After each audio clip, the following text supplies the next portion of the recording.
Hello दोस्तों, तो आज हम देखते हैं फिजिक्स के क्या है इम्पोर्टेंट क्वेश्चन। अर्धवार्षिक हाफ ईयरली एग्जाम के इम्पोर्टेंट क्वेश्चन देखेंगे क्लास किसके 11 के। ठीक है, तो जो पहला क्वेश्चन है वो क्या है अपना, मूल मात्रक और व्युत्पन्न मात्रक में अंतर लिखना है। ठीक है, मूल मात्रक और व्युत्पन्न मात्रक में अंतर, इम्पोर्टेंट क्वेश्चन। फिर बात करते हैं क्वेश्चन नंबर 2 की। क्वेश्चन नंबर 2 में कहना विमीय सूत्र क्या है। क्या है विमीय सूत्र क्या है। क्वेश्चन हो गए, 2 क्वेश्चन हो गए अपने। पहला हो गया मूल मात्रक और व्युत्पन्न मात्रक में अंतर, और दूसरा हो गया विमीय सूत्र क्या है। ठीक है, इतनी बात समझ में आई। और फिर क्वेश्चन नंबर जो तीसरा है वो है कि किसी सरल लोलक का जो आवर्तकाल t बराबर के 2π√L/g द्वारा दिया गया है, तो विमीय विधि से इसकी शुद्धता की जांच करना। ठीक है, तो जो आवर्तकाल का जो है t बराबर के 2π√L/g, इसकी जो है तो विमीय विधि से इसकी शुद्धता की क्या करना है, जांच करना है। इतनी बात समझ में आई। तीसरा क्वेश्चन हो गया। और फिर है क्वेश्चन नंबर 4 की बात करें कि दूरी और विस्थापन में क्या लिखना, अंतर लिखना। ठीक है, जो है तो सरल क्वेश्चन, दूरी और विस्थापन में अंतर। फिर 5वां क्वेश्चन है कि चाल और वेग में अंतर लिखना। ठीक है, तो ये अंतर जो जितने भी हैं ये अपन को क्या करना, पूरे याद कर लेना। मूल मात्रा को व्युत्पन्न हो गया, और दूरी और विस्थापन में अंतर, चाल और वेग में अंतर। ठीक है, फिर है जो है तो नेक्स्ट क्वेश्चन है 6वां की ग्राफीय विधि से गति के तीनों समीकरणों को ज्ञात करना। कौन विधि से ज्ञात करना भाई, ग्राफीय विधि से करना है। ठीक है, सारे समीकरण गति के। फिर है क्वेश्चन नंबर 7वां की बात करें, त्रिभुज का नियम लिखो भाई। कौन सा है, त्रिभुज का नियम। इंपॉर्टेंट क्वेश्चन है सारे, त्रिभुज का नियम। क्वेश्चन नंबर 8 की बात करेंगे अपन। क्वेश्चन नंबर 8 में है प्रक्षेप्य गति किसे कहते हैं। प्रक्षेप्य गति किसे कहते हैं, प्रक्षेप्य गति किसे कहते हैं। क्वेश्चन नंबर 9 में है सिद्ध कीजिए कि प्रक्षेप का पथ परवलयाकार होता है। भाई क्या होता है, परवलयाकार होता है। मोस्ट इंपॉर्टेंट क्वेश्चन, ये तो क्या करना है, इसको प्रूव करना है कि प्रक्षेप का पथ परवलयाकार होता है। ठीक है, नेक्स्ट है जड़त्व क्या है। ठीक है, जड़त्व क्या है। फिर है अपना स्थैतिक घर्षण किसे कहते हैं। स्थैतिक घर्षण किसे कहते हैं भाई, घर्षण में आ गए अपन, तो स्थैतिक घर्षण किसे कहते हैं। घर्षण को कम करने की विधियां बताइए। नेक्स्ट क्वेश्चन क्या है भाई, घर्षण को कम करने की विधियां बताना है कि घर्षण को किस प्रकार से कम किया जा सकता है, तो इसके बारे में हमको क्या है, चर्चा करना है। तो ठीक है, सरल क्वेश्चन है घर्षण के बारे में।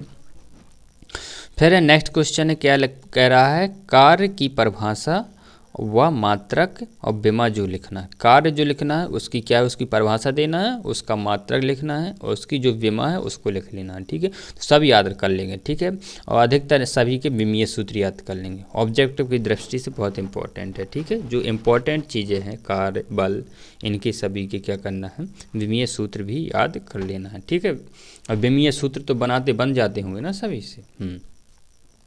फिर अब बात करते हैं नेक्स्ट क्वेश्चन की, क्या है, संवेग व गतिज ऊर्जा में संबंध लिखना है। ठीक है, तो संवेग और गतिज ऊर्जा में क्या लिखना है, संबंध बताना है। ठीक है, फिर जो नेक्स्ट है क्या लिख रहा है, पूछ रहा है कि ऊर्जा संरक्षण का नियम लिखना है। इसमें अगले क्वेश्चन में ऊर्जा संरक्षण का नियम लिखना है। फिर है क्वेश्चन नंबर 16 की बात की गई है कि कार्य ऊर्जा प्रमेय, मोस्ट इंपॉर्टेंट, कार्य ऊर्जा प्रमेय लिखना है। ठीक है, कार्य ऊर्जा प्रमेय लिखना है। आई बात समझ में। फिर अगला है कि द्रव्यमान केंद्र किसे कहते हैं। अगला क्वेश्चन कौन है, द्रव्यमान केंद्र किसे कहते हैं, समझ में आया। फिर बात करते हैं, कोणीय विस्थापन क्या है। क्या है, कोणीय विस्थापन क्या है। क्वेश्चन कौन सा है भाई, कोणीय विस्थापन क्या है, ये इसकी बात करेंगे, कोणीय विस्थापन क्या है। ठीक है, इतनी बात समझ में आई। और फिर बात करते हैं बलाघूर्ण किसे कहते हैं, इंपॉर्टेंट, बलाघूर्ण किसे कहते हैं। ठीक है, फिर नौवां केपलर के प्रथम नियम का क्या है। केपलर के सब नियम अच्छे से कर लेना है यार। प्रथम नियम अपन पूछ रहे हैं, लेकिन थर्ड नियम भी इसका इंपॉर्टेंट है। केपलर के जो है तो ग्रह के संबंधी जो नियम है ना, केपलर ने दिए थे ग्रहों के संबंधी नियम, तो इसके याद कर लेना, केपलर का प्रथम नियम। ठीक है, फिर बात करते हैं गुरुत्वाकर्षण सार्वत्रिक नियम बताइए। इंपॉर्टेंट, गुरुत्वाकर्षण का जो सार्वत्रिक नियम है इसका कर लेना है, और जी का जो वैल्यू है उसको भी अपन देख लेना। ठीक है, इसको भी क्या कर लेना, उसको भी सीख लेना। ठीक है, फिर पलायन वेग क्या है, इसका सूत्र लिख लेना।